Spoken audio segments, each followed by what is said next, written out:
শহরের ব্যস্ততা থেকে দূরে চার বন্ধু অয়ন, রাহুল, সুমন আর রোহিত যখন পাহাড়ি জঙ্গলের পথে রওনা হয়েছিল তখন তারা কল্পনাও করতে পারেনি তাদের সামনে কী ভয়ঙ্কর রাত অপেক্ষা করছে।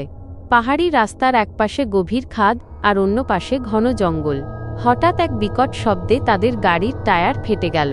চারপাশটা ছিল একদম নিঝুম, শুধু নিস্তব্ধতা ভেঙে মাঝে মাঝে কোনো অচেনা পাখির ডাক শোনা যাচ্ছিল। অয়ন মোবাইলের ম্যাপটা দেখে চিন্তিত মুখে বলল যে তারা মায়ানগর নামক এক অভিশপ্ত জঙ্গলের সীমানায় ঢুকে পড়েছে, যেখান থেকে ফেরা নাকি সহজ নয়। সাহস সঞ্চয় করে তারা বনের ভেতর দিয়ে একটি পায়ে চলা রাস্তা ধরে এগোতে শুরু করল। বনের ভেতরটা ছিল কুয়াশায় ঢাকা, আর বাতাসের শব্দে মনে হচ্ছিল কেউ যেন ফিসফিস করে কথা বলছে। হাঁটতে হাঁটতে হঠাৎ ঝোপের আড়াল থেকে একটা নুপুরের শব্দ পাওয়া গেল।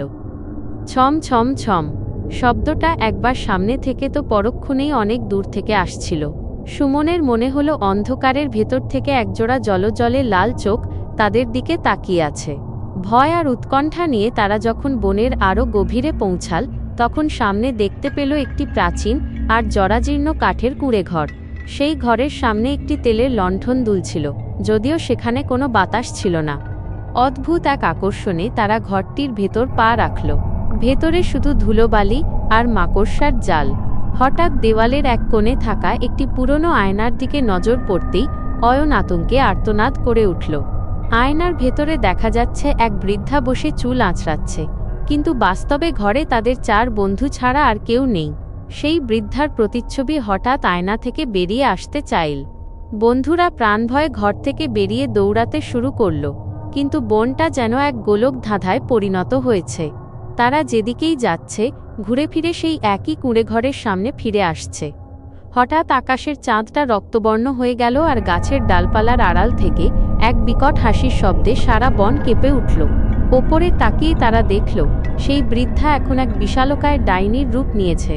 তার গায়ের চামড়া ঝুলে পড়েছে, নখগুলো তরবারির মতো লম্বা, আর চোখ দিয়ে নীল আগুনের শিখা বের হচ্ছে। ডাইনিটি তার মন্ত্র পড়া শুরু করতেই মাটির নিচ থেকে শত শত কঙ্কালের হাত বেরিয়ে এসে বন্ধুদের পা জাপটে ধরল। ডাইনিটি চিৎকার করে বলল যে আজ অনেক বছর পর সে মানুষের রক্ত দিয়ে তার তৃষ্ণা মেটাবে। ঠিক সেই মুহূর্তে অয়ন তার পকেটে থাকা একটি পুরনো তামাটে মাদুলির কথা মনে করল। এটি তার ঠাকুরমা তাকে বিপদের সময় রক্ষা করার জন্য দিয়েছিলেন। সে সর্বশক্তি দিয়ে মাদুলিটি ডাইনির দিকে ছুঁড়ে মারল। মাদুলিটি ডাইনির গায়ে লাগার সাথে সাথেই এক প্রচণ্ড বিস্ফোরণ হল এবং চারিদিক উজ্জ্বল সাদা আলোয় ভরে গেল।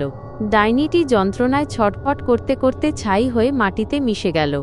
ডাইনিটি শেষ হওয়ার সাথে সাথেই বনের মায়াবী কুয়াশা কাটতে শুরু করল এবং দূরে তারা প্রধান রাস্তার আলো দেখতে পেল। তারা আর এক মুহূর্ত নষ্ট না করে দৌড়ে বনের বাইরে চলে এল। পরদিন সকালে সেই এলাকায় গিয়ে তারা কোনো কুঁড়েঘর বা জনমানবের চিহ্ন খুঁজে পায়নি। শুধু চারদিকে ছড়িয়েছিল পোড়া চামড়ার এক উৎকট গন্ধ, যা তাদের সেই ভয়ঙ্কর রাতের কথা মনে করিয়ে দিচ্ছিল।